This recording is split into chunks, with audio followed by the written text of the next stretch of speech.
Hello everyone, ఇవాళ the famous Lingaiah hotel chutney చేసి చూపిస్తున్నాను. అసలు ఈ చట్నీకి ఇంత పేరు ఎలా వచ్చింది, టేస్ట్ ఎలా ఉంటుంది అని చేసి తిని చూసాము. టేస్ట్ సూపర్గా ఉంది. సో ఈ చట్నీ ప్రాసెస్లోకి వెళ్ళిపోదాం. ఫస్ట్ ఒక కప్పు పల్లీలు ఫ్రై చేసుకోవాలి. అవి పక్కన పెట్టి ప్యాన్లో ఆయిల్ వేసుకొని 10 వెల్లుల్లి రెమ్మలు వేసి ముందుగా పక్కన పెట్టుకున్న పల్లీలు, 2 స్పూన్స్ కారం, తగినంత సాల్ట్ వేసి ఫ్రై చేయాలి.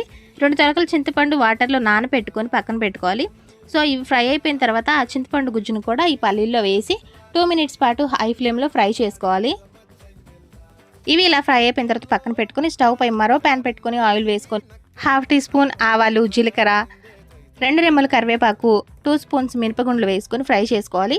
ఇవి ఇలా ఫ్రై అయిపోయి చల్లారిన తర్వాత వీటిని కూడా మిక్సీ చేసుకోవాలి. మనం ముందుగా పల్లీలను ఫ్రై చేసుకున్నాం కదా, అది కూడా మిక్సీ చేసుకొని రెండింటిని ఇలా మిక్స్ చేసుకున్నామంటే కనుక మనకి చాలా టేస్టీ అయిన లింగయ్య హోటల్ చట్నీ రెడీ అయిపోయింది. టేస్ట్ మాత్రం సూపర్ ఉంది. మా ఫ్యామిలీలో 4 మెంబర్స్ మంచి రివ్యూ ఇచ్చారు. వీడియో నచ్చితే లైక్